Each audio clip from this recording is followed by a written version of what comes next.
Areas lows of Celsius. Now you're up to date on News Talk. Your chance to win big. News Talk's cash machine.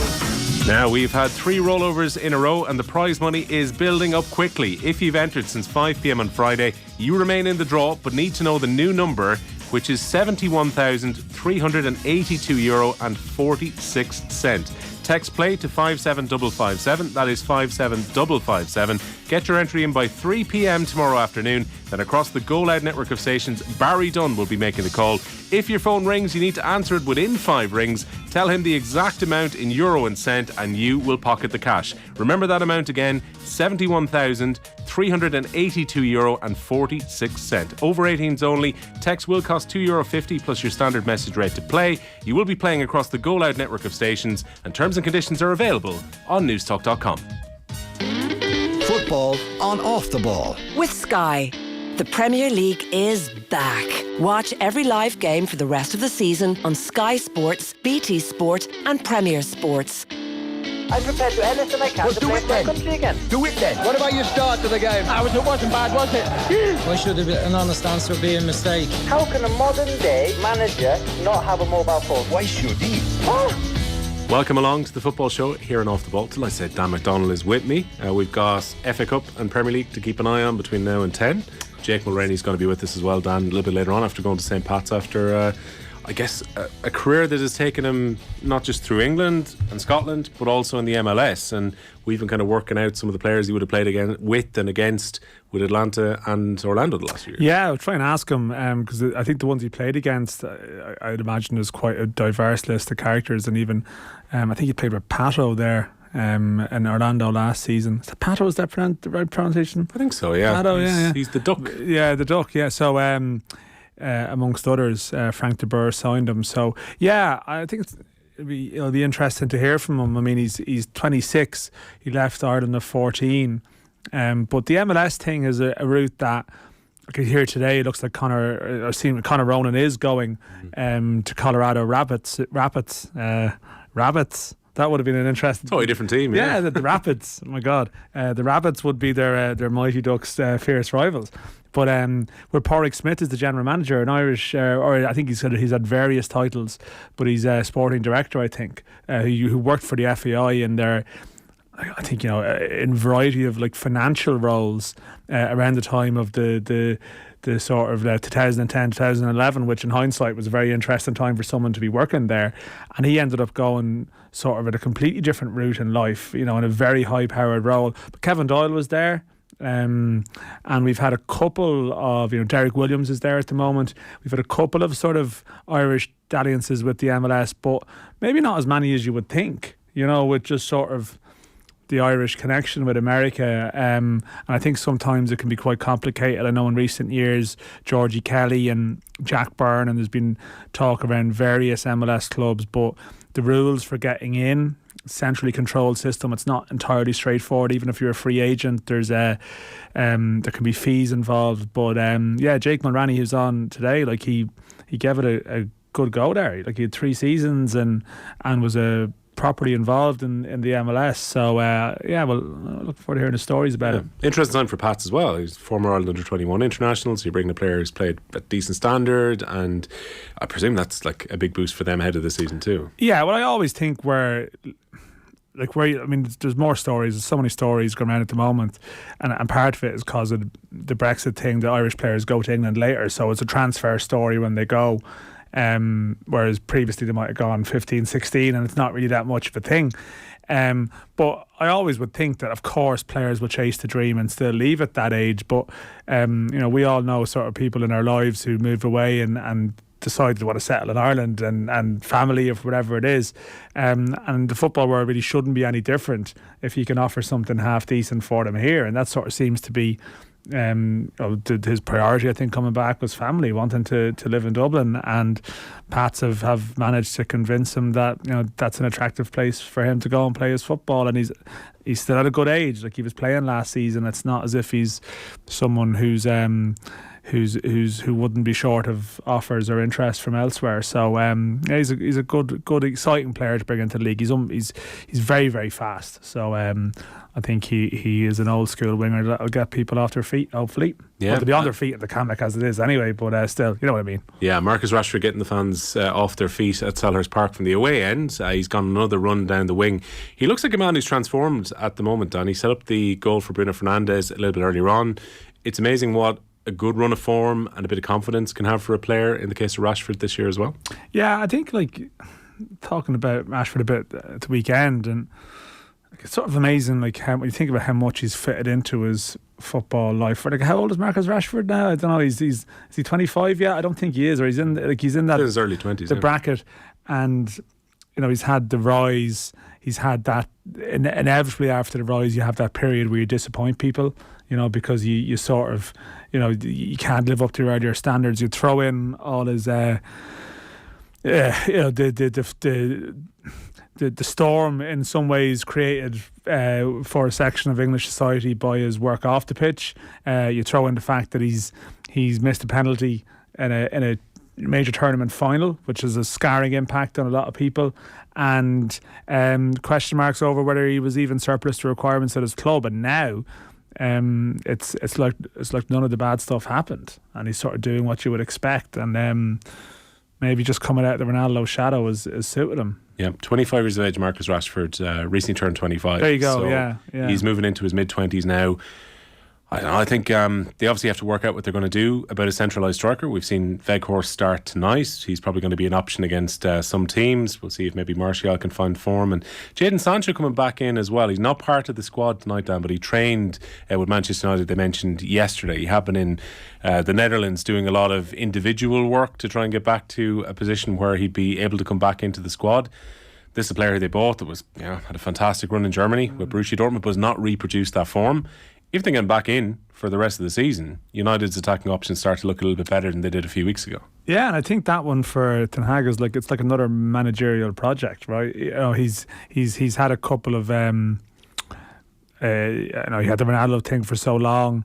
In recent seasons at Manchester United, there seems to be an issue with sort of players going there and struggling for various reasons at times, and their form going off a cliff. And we don't really know what's going on with Sancho, but it seems like it's maybe complex enough in some ways, and it's a man management challenge and a club challenge to sort of coax someone back. They've made a big investment in, but also it's a bit like the Rashford thing. I mean, he's young. It's not the way that the nature of football, people get written off very quickly after a bad period. But even there's been glimpses at times, even though you'd have to say overall the move has not worked out at all. There's been individual games where he's looked good and he's had moments, and you don't give up on something like that. And maybe now that Ten Hag's a bit more empowered as well, in terms of his general standing, I don't know, a manager under pressure, under fire, would they be inclined to throw someone like that in after a difficult spell that they've had, whereas now they can afford to sort of they can handle it in the right way potentially and bring him back. So the indications are good though. We've already talked about how Rashford has transformed his form, particularly after the World Cup, and maybe the World Cup was a help in getting that form back too.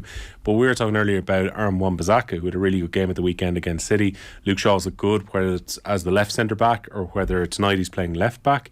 These are players that it seemed might have had a sure future left at Old Trafford, and yet Ten Hag has been able to get them back playing good football again. Yeah, and I mean, I suppose that is meant to be the benefit of hiring someone who's very much known as a coach, and obviously there's a support staff around them. But all last year when they were in the process of hiring a manager, and there was talk of the type of profile of manager they wanted, and in theory, and I mean, I've probably said it here at the time, and other people would have argued maybe Conte would have been the way to go if they'd waited. If they'd moved quicker in that regard, and yet you see, I mean, his style can be more combustible in terms of and may not be as effective as you might think, and in terms of building something, and Ten Hag now, I mean, the thing is, you sort of tend to forget about Manchester United. Not that you forget it, you'd probably be reminded of it a lot, but with all the stuff about the ownership and their dissatisfaction and the need for investment, they still have spent a lot of money on a lot of these players. Obviously not Rashford, but I mean, in terms of like Sancho and like a lot of the other, even Bissaka and people like that, they've had a considerable outlay on players over the sort of last half decade or so. And again, because the club ends up in a bit of a malaise, like someone comes along, there's an excitement, they struggle, then after 6 months they ended up just get lumped in the category with all the other ones. Whereas I suppose there is, to some degree, like what made them stand out as Manchester United signings in the first place was that sort of potential, the capabilities they have. So like you generally, you have to judge these managers by how they improve players sometimes. There's certain managers that are great for taking, a polished team of winners and just making them win, and making them, just drawing that out of them. But generally now you're looking for someone who can oversee someone's development from sort of stage 4 to stage 5 in terms of where they're at, and you're going to lose one or two along the way, but yeah, you would say the signs are encouraging enough. I think we've all been guilty of turning this title race into Arsenal have got a good position, Man City are going to reel them in. But now, given Manchester United's form, and they're probably going to finish the night in second place, 1-0 up at the moment, are Manchester United now right in this title race? Well, you have to say that they are, but then there's a difference between saying that they are and then saying you believe that they can go all the way. It's possible. You still feel, right, and maybe this is where the mistake everyone's making. Arsenal are now the favourites on the books, but you sort of assume that this Manchester City run is going to happen, and maybe it doesn't. And maybe the great mistake is that you assume you just wait for this to happen, and you sort of tend to position it as, well, you have this runaway leader ish, and you just the top team will reel them in. But it's a leap from that maybe to believe that Manchester United will be the one to reel Arsenal in by going on some kind of unstoppable run. Like even I suppose the Man United Man City game, you look at it and I suppose at 65, 70 minutes you would think, well, this is the established champions team. They've turned on a little bit after half time and they're going to see it out. And Manchester United got this great response and they bounced back, but again, you would have to say that Arsenal at the moment look further along the line in terms of maybe how they're dealing with certain games. But I suppose as this list of wins adds up, even for Manchester United, maybe you have to review that. Maybe it's just because you just can't believe this would be the case. It seems like it's such a far-fetched storyline that they would.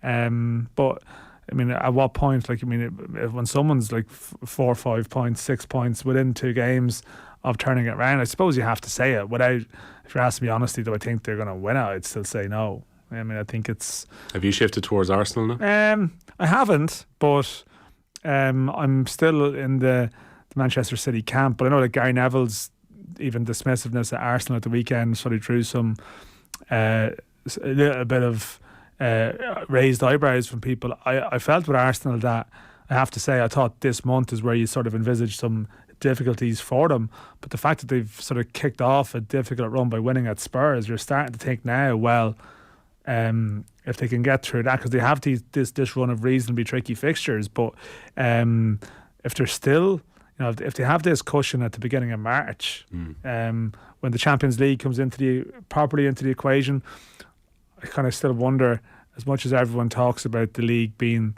their bread and butter, what's the trophy that Pep would want to win the most this season?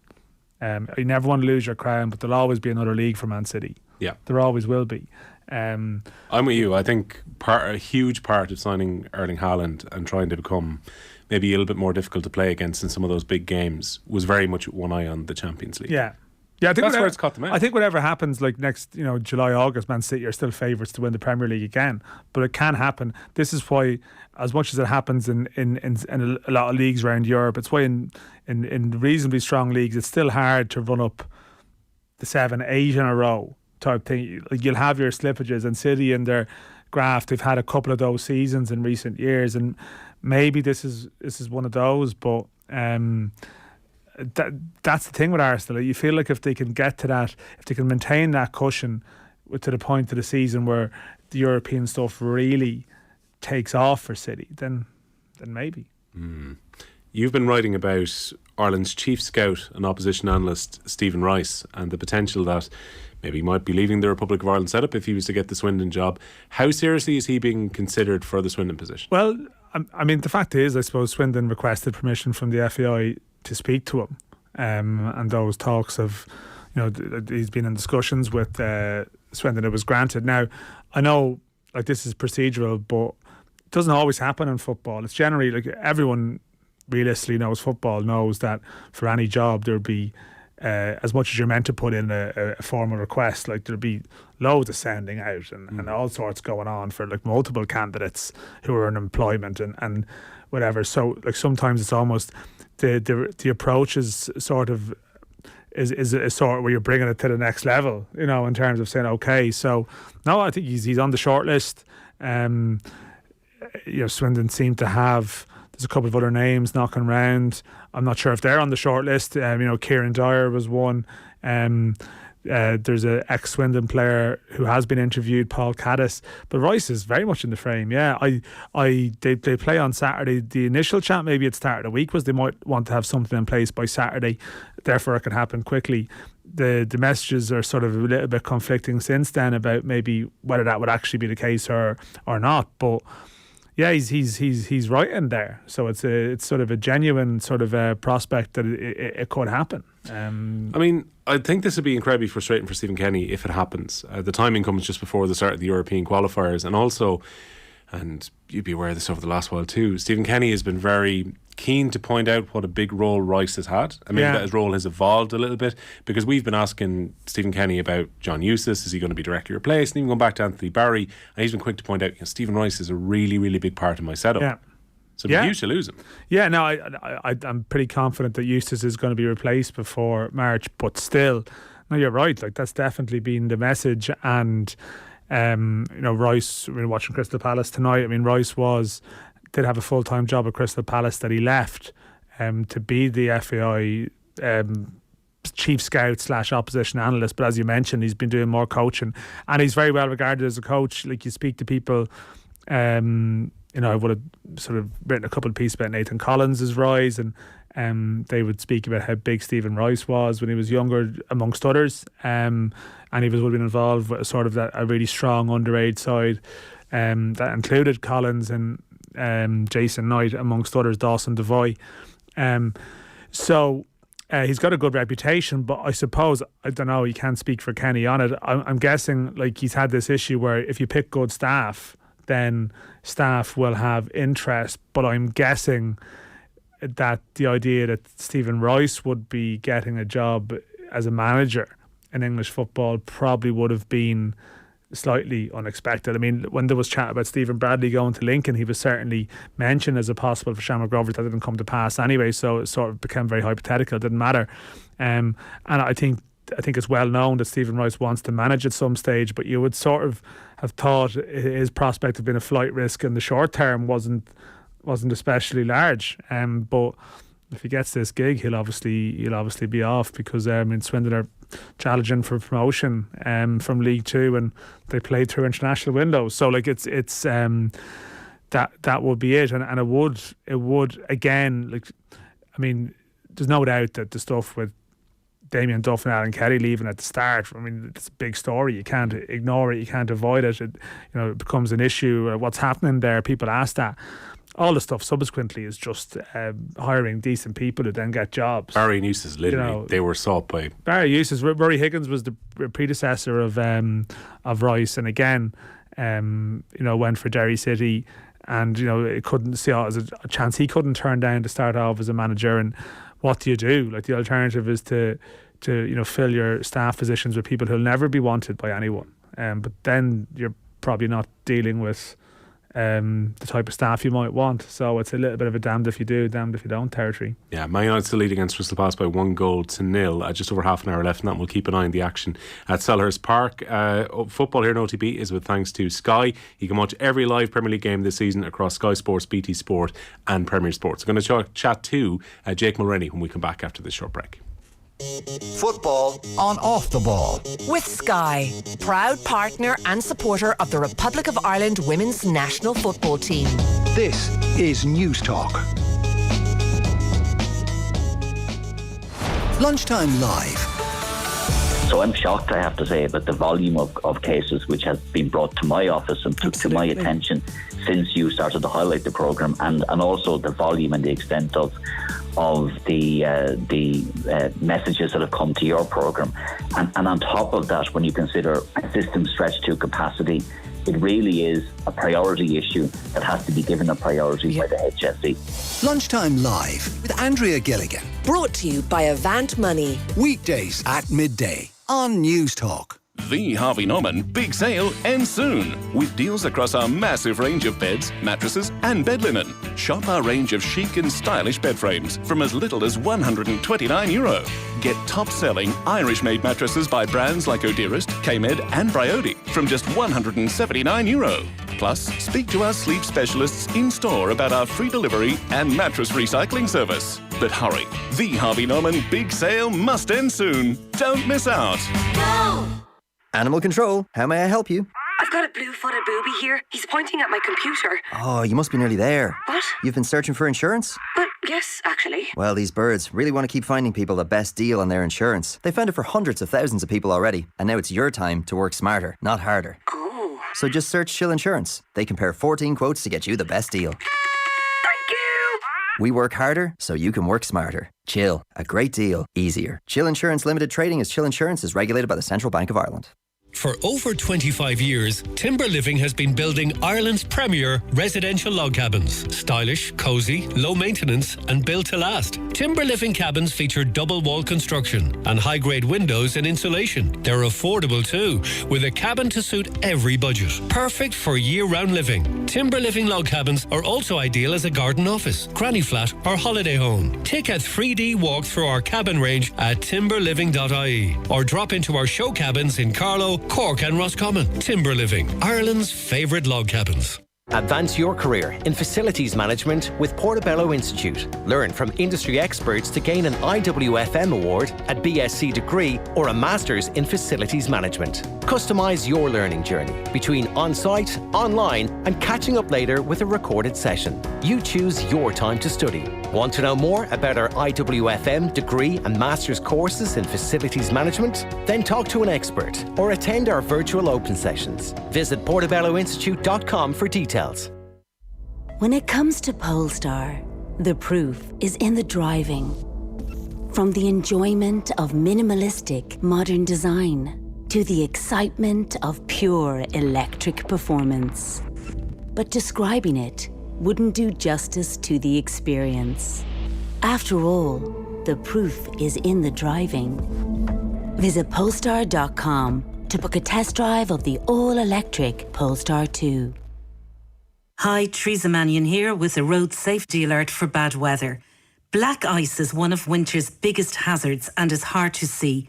Watch out for sheltered or shaded areas on the road, under trees and near high walls. Visit rsa.ie from the Road Safety Authority. Make your 2023 memorable with Emirates. Fly better to stunning Indian Ocean islands like Mauritius and Maldives, or explore Thailand, Bali, and more incredible sun-soaked destinations. Start your holiday on board with delicious regional cuisine and be spoiled for choice with thousands of movies, TV shows, music, and more. Relax in space and comfort all the way to your next unforgettable destination. Fly Emirates. Fly better. Football on Off the Ball. With Sky, all the football you love in one place. Across Sky Sports, BT Sport and Premier Sports. Welcome back to the Football Show. It's Will and Dan with you between now and 10. Well, St. Pat's announcing as they prepare their squad for the upcoming League of Ireland season that Jake Mulraney has signed with the squad, subject to international clearance on a multi-year contract. The 26-year-old was most recently in the Major League Soccer with Orlando City. He's made 60 appearances across 3 years in MLS at Atlanta and at Orlando City. Delighted to say he joins us now. Jake, how are you getting on? How are you, lads? Welcome back to Irish football is how we probably start. The first question would be, what attracted you to join St. Pat's? To be honest, I went to meet with Tim, John, Garrett, the board. I liked how they were setting up for this season.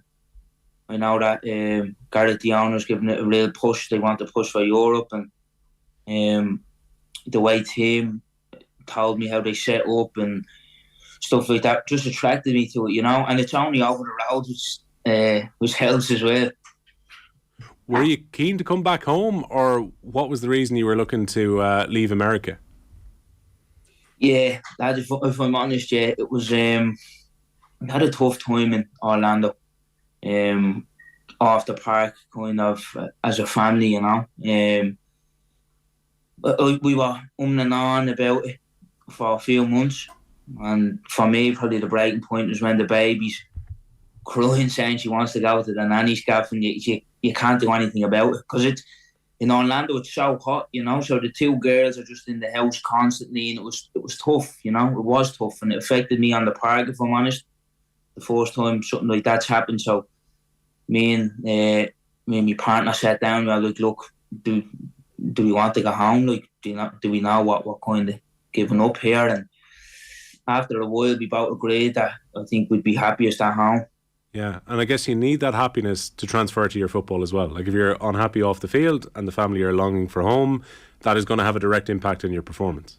Exactly, that's exactly. Like, I was going into games in Orlando with this on my mind, Not that I didn't care, but just the day after, what's going to happen with the family and what we're going to do, and it does play in your mind. Yeah, I'm not going to lie, it does.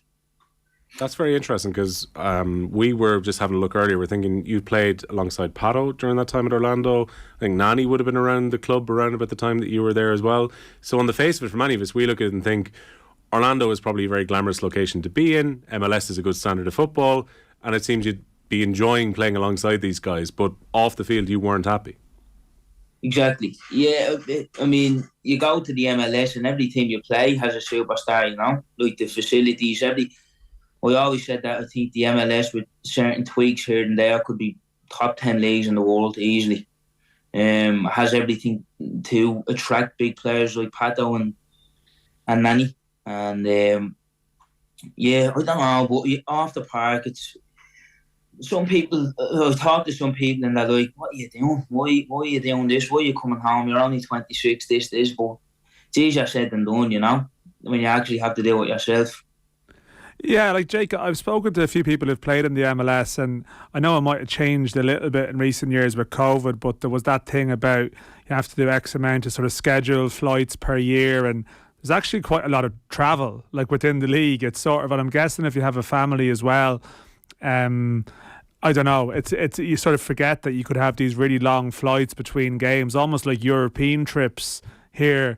Except they're for league matches. So I assume there's a certain amount of life on the road as well, which is, I mean, it sounds great when you're maybe younger, but maybe when you've got family, it's a slightly different equation.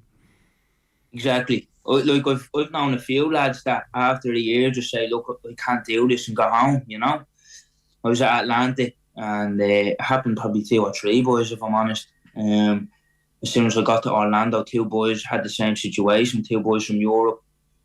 And it's hard. It's hard because you go away you go train Friday morning, then you're flying Friday afternoon, you play, stay, and then you're not back till Sunday, So my partner couldn't drive or aunt, so the girls were just sat in the gaff the whole weekend doing nothing, It was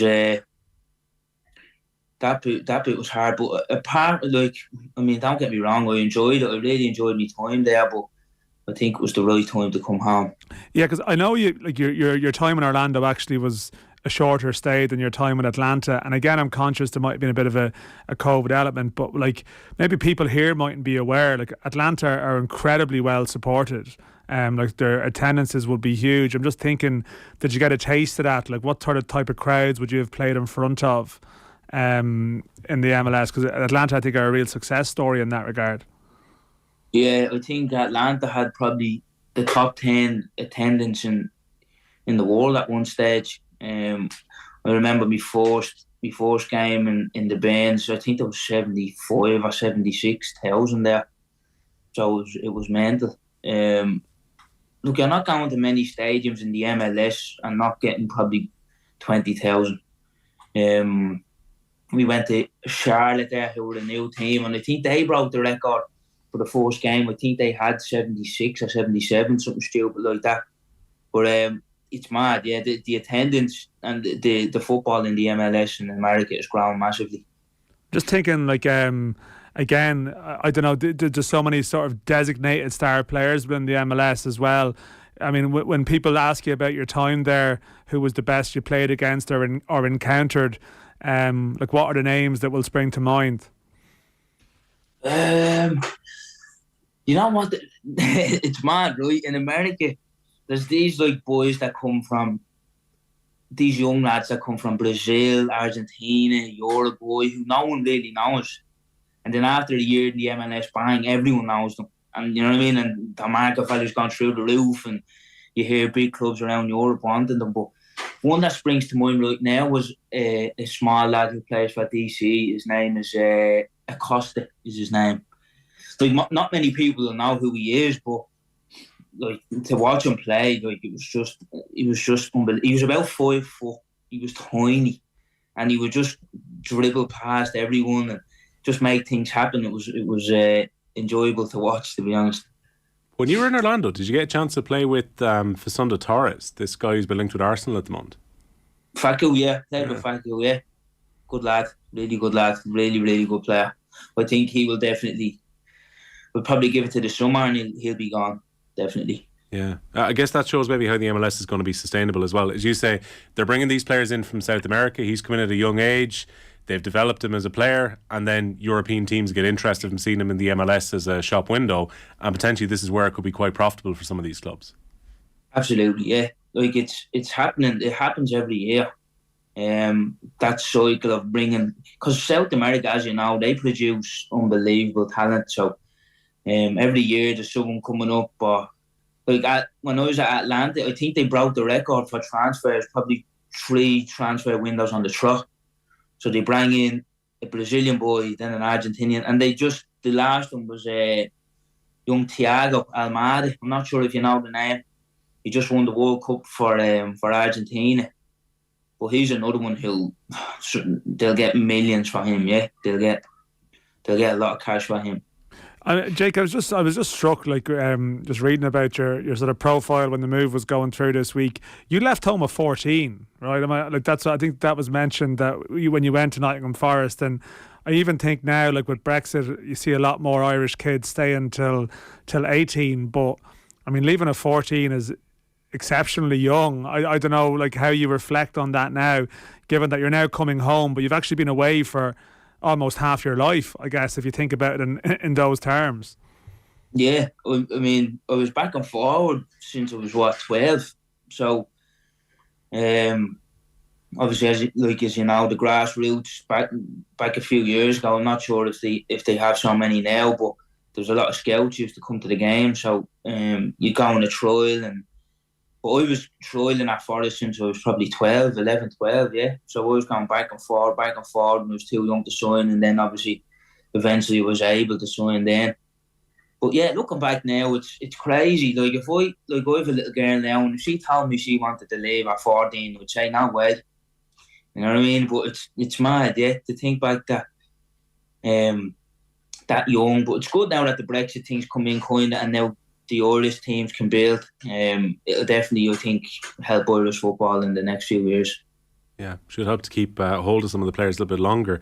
You had the spell in Scotland then. You already mentioned that one of the guys that you were meeting up with to talk about Pats is the current assistant manager at Inchicore, who is John Daly. You would have worked with John in Scotland as well, Jake.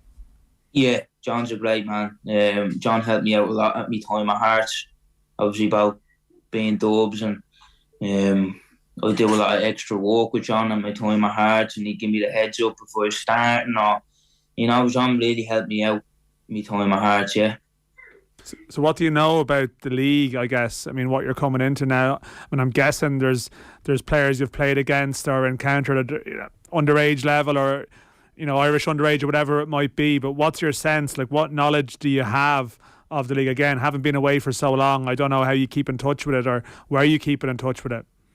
Yeah, absolutely. I watched a fair amount of games, in fairness, because the time that it was on, in Orlando was perfect. So I have a good few friends in the league, so I watched a fair few games. I watched a few European games as well of Irish teams in Europe. I know that there's talent in the league. I know that the league's definitely on the up. So yeah, to be honest, like coming home, it was like I know that it's probably not the standard MLS, but I know that I was coming back to somewhere where it will be tough. Having watched some of the lads who've come back, particularly from the UK, to play in the League of Ireland, maybe slightly later into their years in recent times, what are you hoping to achieve now at St. Pat's? To qualify for Europe, to close the gap on Derry and Rovers. The way Garrett and Tim and John spoke to me in the meetings was eye-opening. You know, I know Pats are always in up and around it, but I definitely think that we could hopefully, please God, give a good push this year. The good spell in Europe last summer, is that kind of part of the attraction? If you're keeping an eye on Pats last year, good spell in European competition, that's a big attraction here. Definitely. I mean, everyone wants to play European football. That was definitely one of the reasons why I came, because I know that Pats can achieve that. So that was definitely a factor in me coming here as well, yeah. Well, Jake, we're going to wish you the best of luck. It's a multi-year contract. Obviously, you're very ambitious with your hopes for St. Pat's that you can give a good push towards the top two into the coming season. Welcome back into the League of Ireland, and thanks a million for sharing your story here on Off the Ball tonight. Thanks, lads. God bless. Thank you. There you go. Good to hear, Dan, a player who's coming in with lofty ambitions. It says he met with the club, and it's going to be a difficult thing for any of the chasing pack probably to push Rovers or Derry coming into the coming year, given how strong they were last season. But he's got ambitions of playing in Europe with Pats. Yeah, no, I think Pats could potentially give it a go this year if it clicks. I mean, they were pretty good in the second half of last season. Almost after Europe, their form actually improved bizarrely when often there's a hangover. One or two elements of that won't be at the club. I mean, Barry Cotter is off to Barnsley, who came on loan and did quite well. I mean, they have. I mean, people talk about exceptional young Irish talented players going across the water or going wherever it might be. I mean, Sam Curtis at St. Patrick's Athletic is a defender, but potentially, could potentially go pretty far in the game, and I think is a name we're going to be hearing a lot about, I think, in the coming years, and the coming year, I would say, depending on where he decides to go. But then they've Chris Forrester, they've got Owen Doyle still at the club. So if it all clicks for them, they could contend. But I always think, in terms of football in this country, you sort of forget, particularly now. It feels like maybe there was a period of time 15, 20 years ago maybe, where a lot of players in the league had similar stories. You know, a lot of them had come home from England at quite a young age, or hadn't gone over at all, and they would have had a sort of a certain, a shared path in life. And it's changing now. The football world is becoming smaller. And there's a lot more movement, and I always say there's people within football in this country with incredible tales to tell about their football life, i.e. someone like Jake there, who's has experience within sort of last year or two playing in front of 70,000 people in the MLS, or playing against or with some pretty famous names. And some sort of unusual moves this winter. It seems like every week there's an Estonian international coming to a club in the league. I was just thinking this the other day, half of the Estonian professional league appears to be here this season. Yeah, I think there's an app that clubs are using that sort of influences their recruitment. And I think that's sort of how this happens. I think certain clubs are signed up to a service which sounds more like a dating app, really. So are they seeing value, and they're seeing what we can bring in Estonian players? Yeah, I think so. I think the feeling would be that there's parts of Europe where the wages would be similar or smaller to what's on offer here, but it's more of a gateway league here in terms of its proximity to where a lot of people want to be. Let's be honest, is the English ladder, and Ireland can sort of. We've always talked about maybe can Ireland benefit from that. I mean, it doesn't necessarily always happen, but I think it's an attraction for players potentially to give it a go. Young lad, and you're thinking, I can put in good performance in Ireland, maybe I get a move. Yeah, that's it. And you're maybe less likely if you're at Flora Talon than it is, with an Irish club, particularly where you see now the volume of Irish players going to sort of lower down the UK ladder. So yeah, there's but I mean, again, like, you know, there's I see Clarence Seedorf's nephew has been on trial with Cork City and scored for them last night. So we were talking about this. I think it was Dodge on Twitter who had this up recently, where he's like, there are these various different stages of League of Ireland recruitment, and one of them is you get excited about a guy who has played for one of the big European clubs, was at their academy and has maybe been off the boil for a little while. The son or grandson of somebody famous, they're the players we get excited. An international of some description. Like, you can describe them as, you know, the country, and, you know, Estonian international or whatever. But there is more of them now. Like, there's always been a sort of an influx of some description. But people look back in time to, like, there's obviously real success stories, like a Babsy Livingston, who, like, were here for a while, or lads who play for 3 games and were never seen again.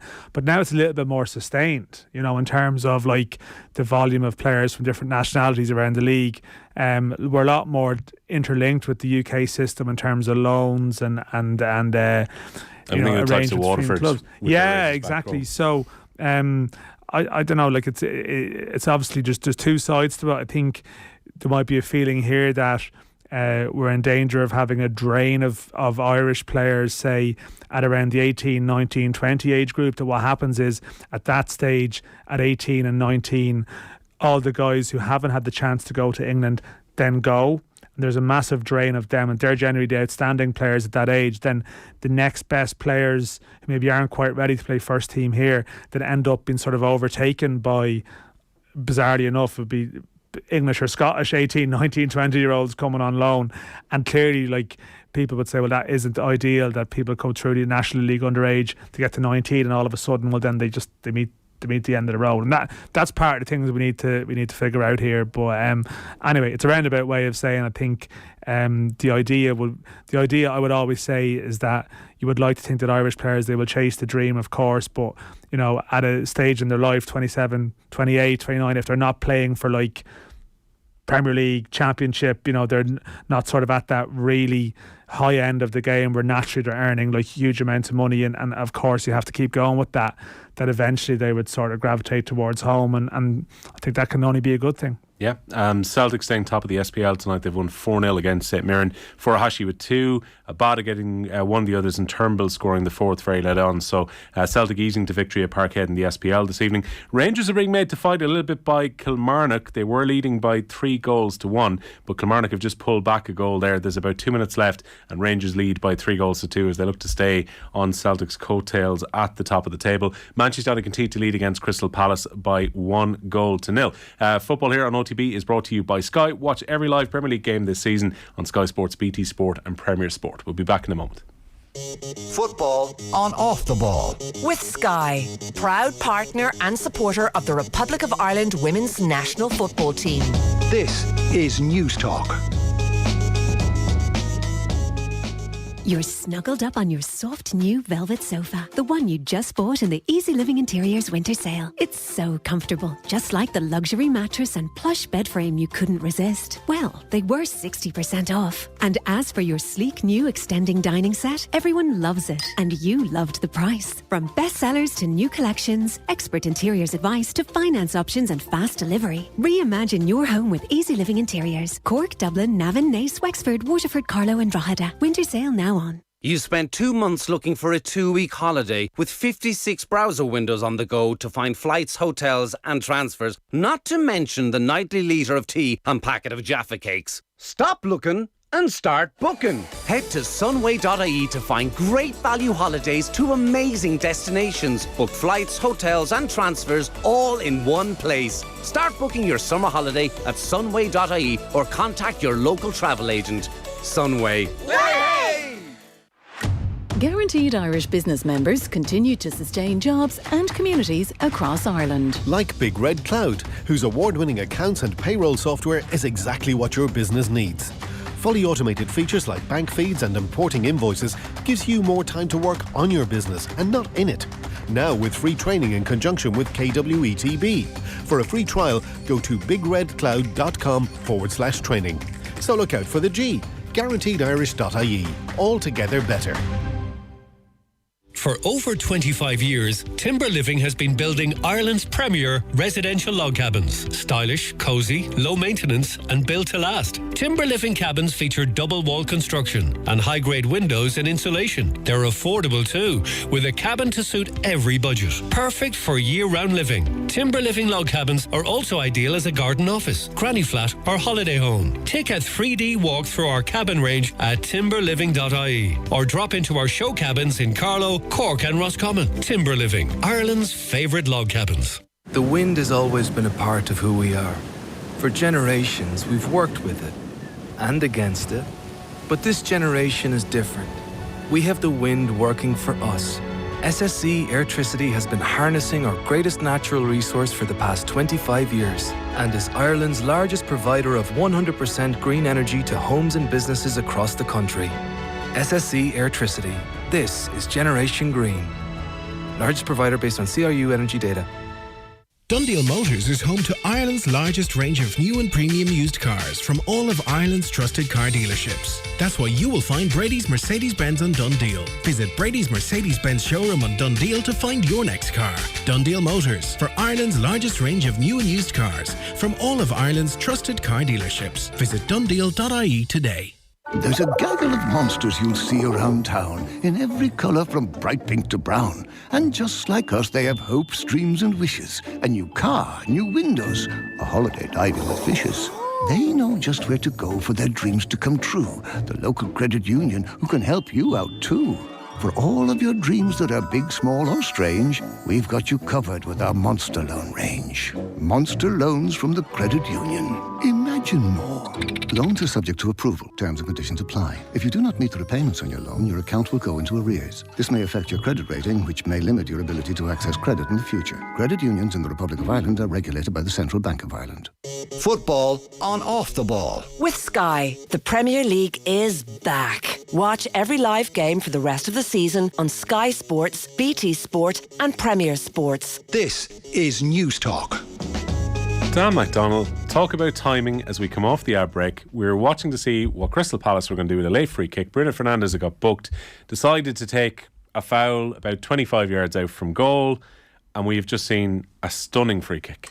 We have, yeah. I mean, you see, you were just getting too excited about the Manchester United title race. I was going to be 6 points in it going into the weekend. Caution has aged very well. Eric Ten Hag sort of looking on perplexed as Olise hits an incredible free kick. It's sort of 25 yards out, left footer over a 3-man wall in off the underside of the crossbar.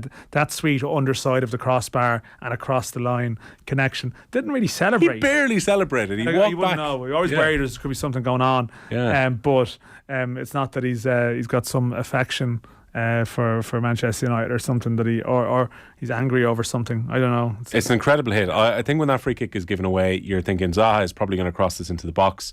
Olise is hanging around the edge. Zaha just basically walks over the ball and Elise puts it right in the top corner off the underside of the bar. Remarkable free kick, and we're 2 minutes into injury time, so Manchester United and Crystal Palace both have a few minutes left here to get a winner, but United would have been feeling that they were closing in on Arsenal and within 6 points. You were making the point during the break, we were just having a quick look at the table, that the bottom of that Premier League table is absolutely stacked. Crystal Palace, who I think we would have considered had a pretty decent season, bit of a drop off in form post World Cup and in recent weeks, but they are currently sitting now 1 point. They'll be above where we were considering, but they're still only 6 points above some of the teams who are sitting just above the drop zone. There's a 10-point blanket across that bottom of the table. Yeah, I think whatever happens, they're going to be in that as we watch Manchester United attack and push for a corner. But yeah, I mean, is Patrick Vieira maybe the only manager in the bottom half of the table who hasn't either already been sacked or, in terms of at the start of the season, or been high up the sack race? It feels like he hasn't really been in the same discussion where all of the other 9 clubs there have either changed manager or are thinking about it. But it has the potential to be incredibly exciting as Manchester United very nearly score. Like, as you mentioned, like, it's very hard to sort of call it. Like, you see Wolves now, what are like 16 to 17 points. Like, you think about it, like Wolves have been a sort of crisis-laden season, and yet they're only 6 points behind a club like Crystal Palace. You know, like Nottingham Forest with a couple of wins have suddenly jumped up, and they've got, you know, sort of 6 clubs, 7 clubs below them. But it sort of feels like it can go anyway. Like, often there's a team that you expect, well, they're gone. And maybe you kind of wonder, like Bournemouth were the favourites for a lot of people, and you still wonder, might they end up? I don't think they've been sort of spending, the signs pre-season were maybe worrying for what would happen with them, and Parker leaving so early sort of backed that up. But really, I mean, it could go anyway, and it has the potential to be sort of pretty thrilling, but also to be pretty punishing. Because when some of these teams clubs could change manager twice, like very conceivably. And when some of these teams find a little bit of form, I remember when Leicester stabilised, now they've lost 4 in a row in the league. Bournemouth similarly can't buy a win now at this stage. They've lost the last 4 matches, and West Ham haven't won in 6. These are teams who are just desperately out of form right now too. Yeah, and like Southampton, Nathan Jones, I mean, definitely Southampton looked like a club that would change. Now I know the Man City game was a League Cup match, but then they back it up the weekend, and again they're sort of 1 win from being 14th in theory, the way things are set up. So there's obviously a lot of Irish lads caught up in it. I mean, for the careers of Nathan Collins and Gavin Bazunu, you want them to be in the Premier League, and maybe that might influence the way you might be rooting, but I think whatever happens, it's probably going to go all the way to the wire, and it's not just a title race that will keep people enlivened. Yeah, text coming 53106 is something you kind of referenced a little bit earlier.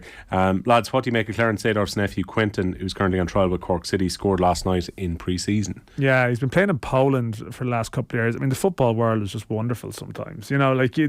Again, like these stories, I mean, I don't know a huge amount about him. His record seemed to be okay in Poland, the club he played for, but you see all these trialists scoring goals, trialists always send me down Wikipedia rabbit holes. At trialists, but like even in the Cork weren't going to name him, but then clearly I love when it's trialist 2, trialist 2, and then like they did a Twitter update. They think Cork last night did one. It's a goal. A trialist has scored. It's like every winter, but I mean, as I said, I think there's going to be a lot more of that in the coming weeks, because I think all sorts of managers here would tell you the volume of agents and hangers on who are sending you clips, sending you players, lads dropping in and out for sort of 2-3 days. You never hear the half of these stories really, but there's a lot of it happening. Manchester United have drawn away to Crystal Palace, goal apiece to Elise, that wonderful free kick earning Palace a draw.